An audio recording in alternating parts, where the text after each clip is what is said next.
Hey there, folks. Welcome back. As I warned you, we might have John Zmirak on. And that's when I guess I should, to be fair, I should announce. It's kind of like when you say four, because you want to get hit in the head by a golf ball. It could be very, very dangerous. I should shout, release the Kraken. And then that if you can't handle it, you can get out of the room. But those of you who can handle John Zmirak, I want to say welcome to you, John Zmirak. Thanks for coming on. We got a lot to talk about today. Thanks, Eric. Um, yeah, I've got a new piece over at Chronicles magazine, which is a great conservative magazine. It's the one that was against globalism and open borders and stupid wars before that was cool. It was sort of Pat Buchanan's flagship. It's the first place that ever published me back in 1992. What's the And website?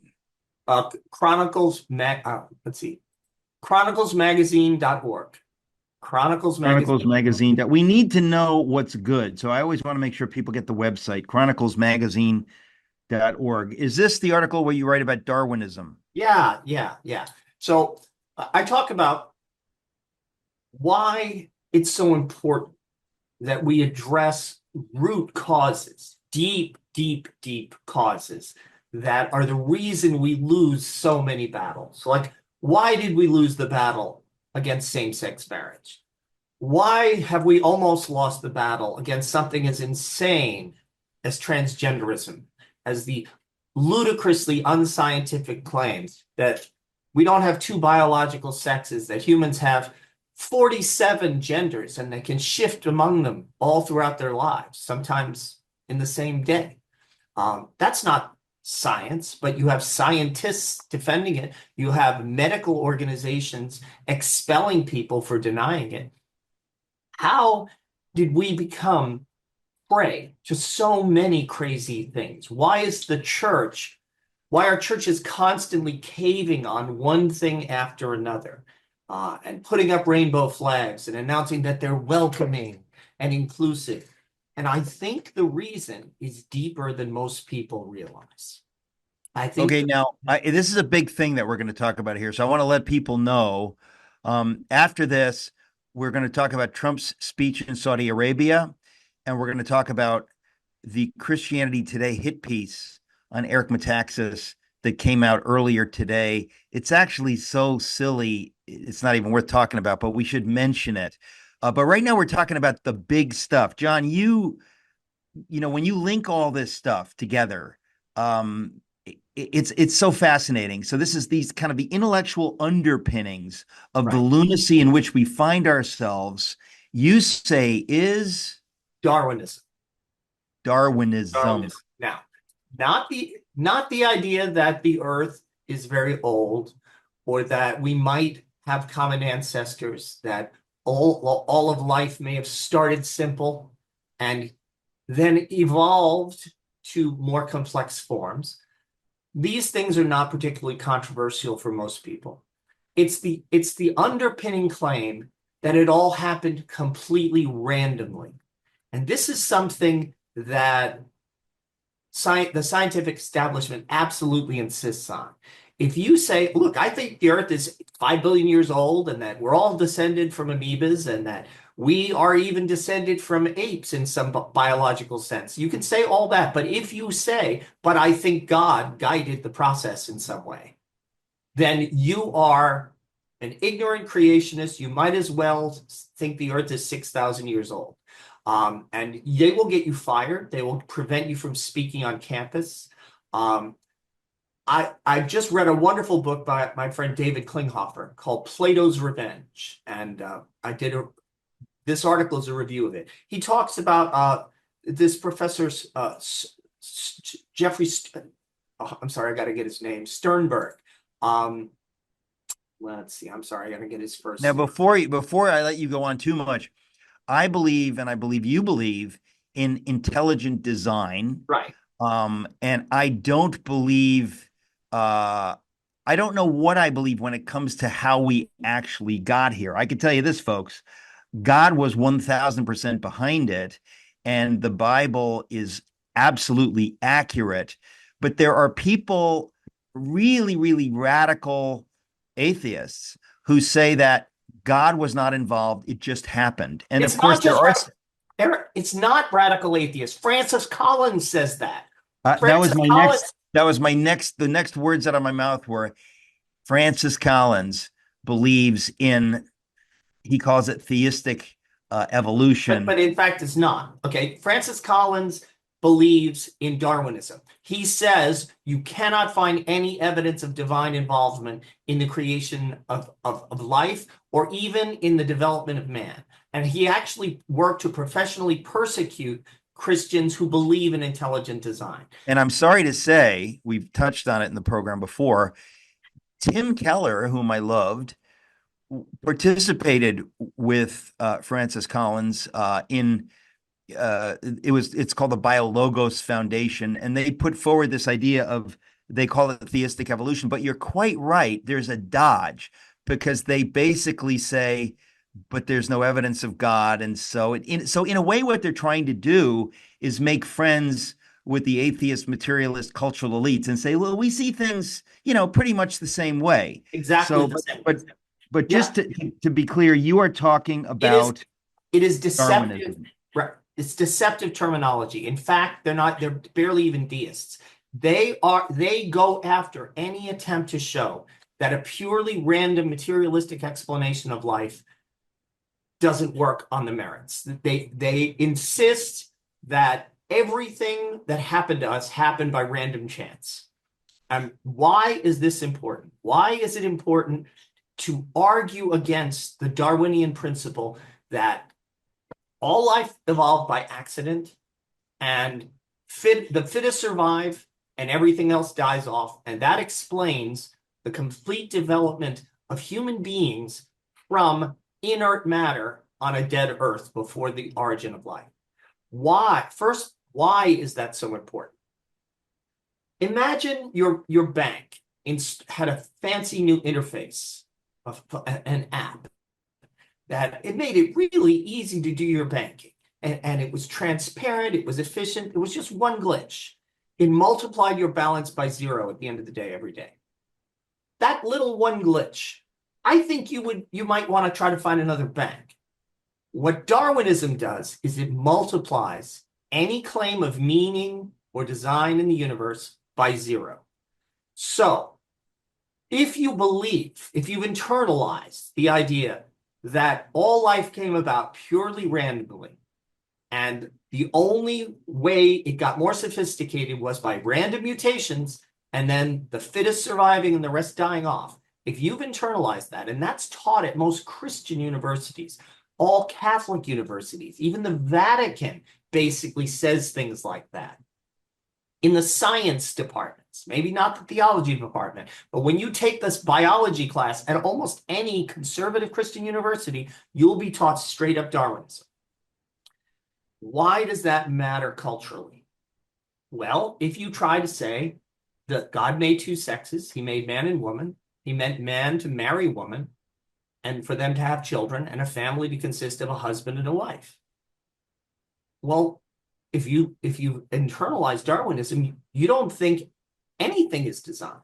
You don't think anything is planned. It's just what happened. Fittest survived. And so arguments that, well, God did not intend 2 men to get married. God did not intend 1 man and 3 women and 1 transsexual to be in like a polyamorous union. That wasn't God's intent. But you've already multiplied it by 0 by accepting the principle that God didn't intend anything. We're just here by accident. A tornado swept through the beach and turned the silicon into microtransmitters for a supercomputer. The impact of Darwinism is to multiply any claim of meaning, any claim of design, to multiply it by 0. And then you've already lost all your cultural battles. Just wait for the surrender to take place. John, when we come back, I have to talk to you about some current events, some burning current events. But what we're talking about here, folks, it's so important. And this is, to me, a big part of why I do the program, to help people think, to help you understand what is going on behind the scenes. And I mean, I wrote a book called Is Atheism Dead? And when you look at it, you realize the evidence for God is so overwhelming that it's open and shut. That's number one. Number two, when you take God out of the equation, which is what John just said, you destroy everything. You say life has no meaning. Now, they do at Dodge. And, when we were at Yale, they didn't say, hey, life has no meaning. They pretend like it sort of has some meaning. It's just a little complicated. No, you create your own meaning. You create your own, whatever. And the point is, folks, that is simply, it doesn't follow, but they can't face that. It's too painful. When we come back, we'll talk more about all this stuff. Man, we got a lot of stuff today. Don't forget metaxastalk.com. At the top of the page, you'll see the banner for Christian Solidarity International. I really hope today will be your day. Christian Solidarity International. You can find it at metaxastalk.com right at the top of the page. Welcome back, folks. Talking to John Zmirak. John, I just have to ask you, because we haven't talked about this. What's happened in the news? I mean, the problem is, you and I have been talking about this for 4 years, but suddenly the news has caught up, and Joe Biden is he was unfit to be president. How did that happen? Now we find out, oh my goodness, he has terminal cancer. So we can't talk about his unfitness for the presidency and how the journalistic class and the political class covered over for this disgusting lie, which basically has contempt for every American that we've been lied to. I mean, I think we are at such an inflection point in history right now. We've never lived through anything like this. That most Americans are waking up to the fact that our elite, cultural elites, that class has 100% contempt for Americans and for truth. And it's a little hard to take if you didn't see it coming. C.S. Lewis saw it coming. I'm increasingly thinking he was a time traveler who came back to warn us. Because if you read That Hideous Strength, the totalitarian organization called NICE, NICE, the National Institute for Coordinated Experiments, the totalitarian institute that's creating a dictatorship run by demons to rule Great Britain. The person who runs it is called the head, and he is the severed head of a criminal that they claim to be keeping alive by technological means, and he gives them their orders. But in fact, the orders are coming from demons. That severed head, Joe Biden, barely alive, propped up, dosed with drugs, controlled, scripted, barely alive. The man was barely conscious. He knew he had terminal cancer and had his doctor lie to us about it. His own staff are now admitting they were afraid that if he was reelected, he would be in a wheelchair. They were basically planning to install Kamala Harris as president. They were going to shove the gurney with Joe Biden across the finish line, and a few months later, he would be shocked to discover his cancer, and Kamala Harris would have been made president, having never won a primary in her race for president, having finished last in her own home state of California, having been selected as the DEI hire for diversity to be vice president, having done nothing as vice president. She would then be our first Black and woman president. Is she even Black? Like, what is she? Like she identifies as Black the way some dudes identify as a woman. I mean, she's Indian, she's whatever it is. It's just like this package that is just shoved. It's just shoved at people. It's like, this is what this is. She's the mean lady at the DMV who tells you when you wait online, oh no, I'm going on break. Union rules say I get to go on break. You got to get back at the end of the line. She's the nasty face, the Karen who's in the government office taking glee in abusing power. There were speeches of her joking about how much glee she took in putting parents in prison because their kids were truants at school. She is the face of the ruling class, the managerial elite who despise the rest of us. Well, look, we don't need to talk about Kamala Harris, but I mean, the fact is that but they were planning to install that woman. Wow. And if Joe Biden hadn't melted down so spectacularly during that hilarious debate with Donald Trump, right now, Joe Biden would be president. He would announce his resignation for health reasons, and Kamala Harris would be Uh, president, and the FBI would still be infiltrating churches, would still be busting pro-lifers with dawn raids with loaded rifles. It would still be surveilling PTA moms as domestic extremists, and we would probably also be at war with Russia over Ukraine. I put it on my Twitter account that the Biden administration persecuted Christians so aggressively and despicably every time you turn around. And that's why, you and I cannot fathom how Christians could be so ignorant as to have not voted for Donald Trump. Donald Trump is undoing everything. The latest one was there was a painting of Jesus that somebody I think was in the Coast Guard It was had the done. Merchant Marine Merchant Academy. Marine, sorry. And the Biden administration like shoved it in the basement to gather mold. It's a beautiful painting of Jesus calming the storm. And it was painted by a merchant marine. My grandfather was a U.S. merchant marine during World War I. That's how he got citizenship, and he came over here from Austria-Hungary. Merchant marines did heroic things during World War II. They were the ones that kept Great Britain from starving and surrendering to the Germans. This beautiful painting of Jesus calming the storm, and it just sat in the dining hall, untroubled for decades. Some atheist organization files a complaint. The Biden administration has it put in a damp basement, just the way they tore down all those Confederate monuments and they tore down statues of founding fathers.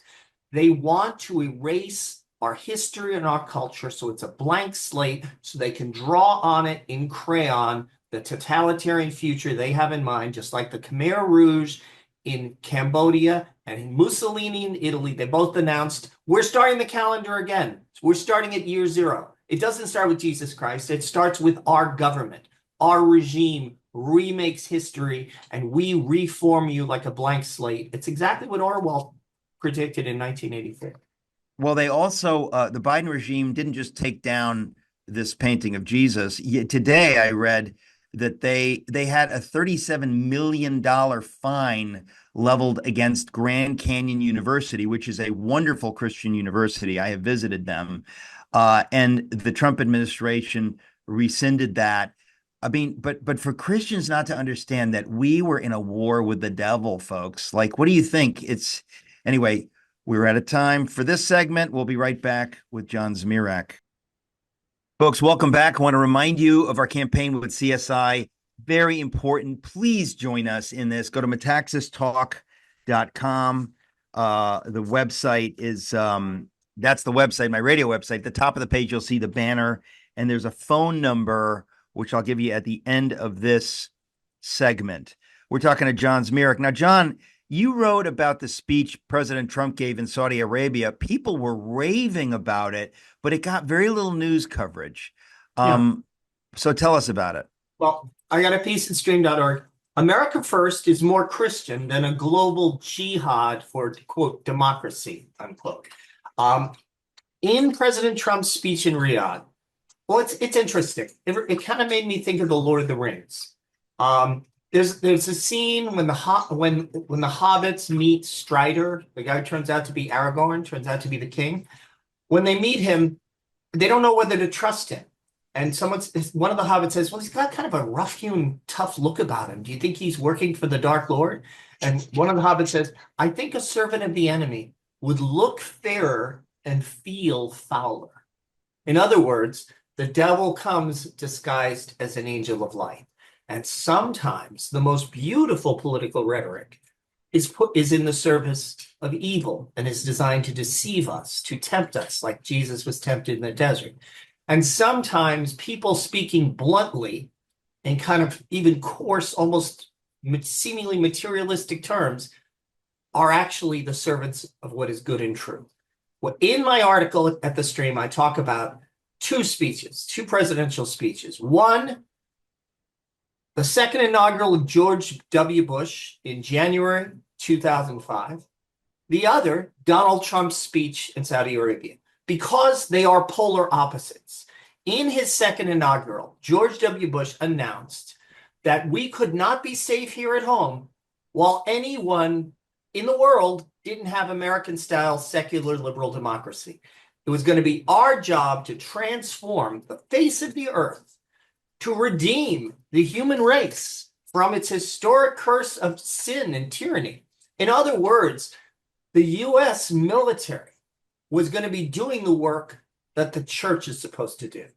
An American liberal secular democracy is the new gospel, which we are going to spread to the four corners of the earth.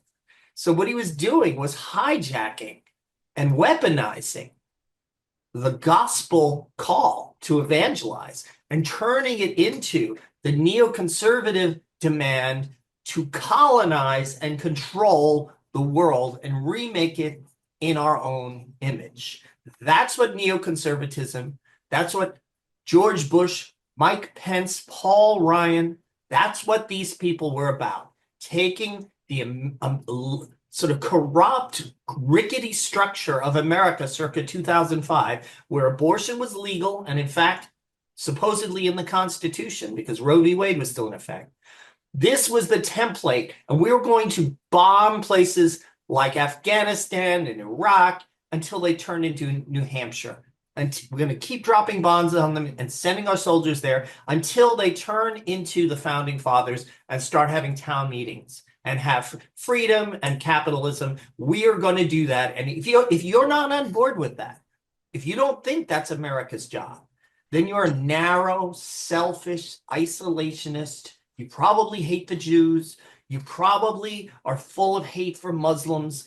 You think Islam is not inherently a religion of peace just because it's constantly at war and one of its core doctrines is jihad.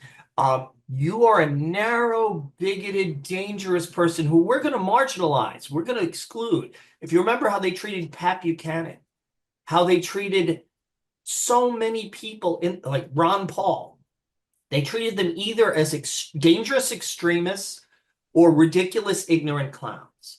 I was there in 2003 warning that the Iraq war was going to be a catastrophe, that it was going to lead to the ethnic cleansing of Christians, that we were not going to get an American-style tolerant democracy out of it, that we were going to kill lots of people and waste trillions of dollars. And sure enough, all of that happened. We spent $3 trillion. We killed 600,000 civilians, and we got all the Christians driven out of Iraq. Afghanistan, we occupied it for more than 20 years. We accomplished absolutely nothing except to kill a bunch of people, get a lot of our soldiers wounded and crippled. It's back in the hands of the Taliban. Iraq is now worse than it was before because now it's a puppet of Iran. We accomplished absolutely nothing except to make Dick Cheney's friends invested in Halliburton a lot richer and to make radical Islam a lot more powerful.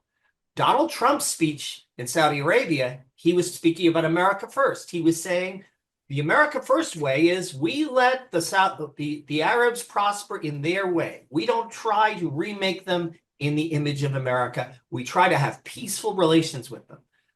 That's America first. So what I want to encourage people to realize is America first it's not selfish. It's humble.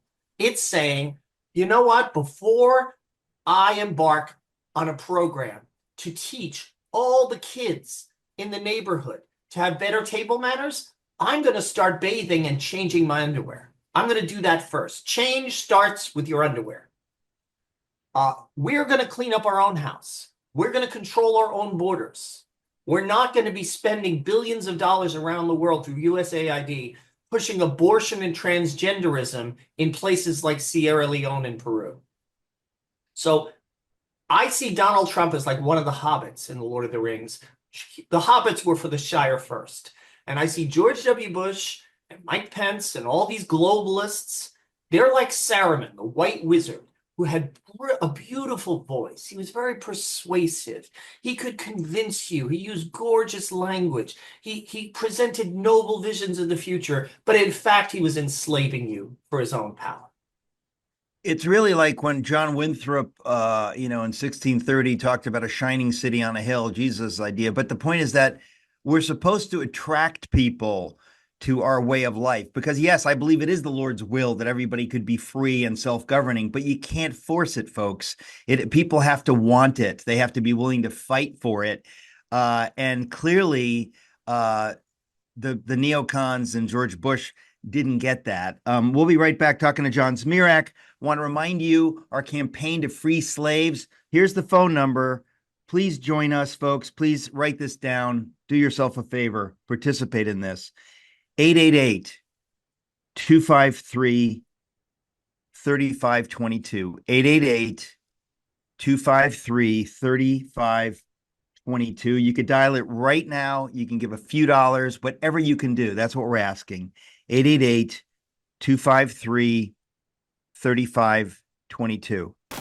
Oh, folks, before we end the hour, I have to say this morning somebody sent me Christianity Today, which no one reads anymore and which is no longer interested in actual Christianity. They did a hit piece on me. It's a classic hit piece. The guy who wrote it, John Fee, he hates me. And so he wrote this piece, which you can't read it anywhere. It's behind a paywall. And as I said, nobody reads it. But John, what world do we live in that Christianity Today thinks that this is valuable? Well, basically, the piece was Eric Metaxas has cooties. Ew. 3 years ago, I summed up these kind of people as the sorority of beta dogma stigma. They're like a bunch of catty 18-year-old girls whispering in each other's ear that, oh, that nail polish makes her look like a total slut, bless her heart. I mean, it is just so pitiful. Basically, in the article, he says, well, Eric Metaxas, he used to hang around with really prestigious people and go to really nice places, really, really cool clubs with beautiful architecture. But I heard he now hangs around with people who go to NASCAR rallies and have Confederate flags and voted for Donald Trump. So you just can't have anything to do with him. I mean, your reputation will be totally ruined. Totally ruined. No one will go to prom with you. You will not get to be rush chairman for the sorority next fall. Absolutely not. You are out of beta dogma stigma. We want to expel you. Now, what it is, but that is how these people operate. They don't care about truth. They don't care about God. They don't care about America. They don't care about the future. They care about how they look to themselves in the mirror, how other people with more prestige might regard them, whether their books might get reviewed in the Washington Post, whether they might be able to get a podcast on NPR. It is just such a sewer. These people are Sadducees. They are Annas and Caiaphas licking Pilate's sandals and doing favors for King Herod. They're not even Pharisees because some of the Pharisees were trying. They are Sadducees. They are puppets of Caesar. They're taking money from George Soros, from Planned Parenthood donors, from the Hewlett-Packard Foundation. Christianity Today and everything like it is a papier-mâché fake church like the communist-run churches in China. And it's run by Russell Moore. I mean, ladies and gentlemen, listen, what's interesting to me is in writing a nasty piece like this, you kind of wonder, why would they even write this? First of all, they're distorting. They're not even trying to figure out why I'm pro-Trump. I'm pro-Trump because I love my mother and father. I love my country. And, it's just so interesting to me that they don't even try to understand why I would come out where I do. But they can't imagine anyone actually having patriotic or Christian motivations. What is Eric's hidden agenda? I know what my hidden agendas are. They're about getting invited to be a commencement speaker at some second-tier college someday. And maybe getting Jake Tapper to retweet me on X. Oh, that would be so exciting. Well, it's just funny. So somebody sent it to me this morning. I just laughed. My friend Greg Laurie, the evangelist and pastor in Orange County, California, they did a similar piece on him. Not nearly as nasty, but I got to tell you, it's comedy, and I praise God that they seem to think that I'm so horrible that they need to write about me for the 10 people who read Christianity Today. Okay, here's the number for CSI, folks. Today is the day. Please join us in this. The phone number is 888-253-3522, 888-253-3522, 888-253-3522, or the website is metaxastalk.com. And at the top of the page, there's a banner with all kinds of links. Please, you'll be blessed if you participate. I can say that. Thank you.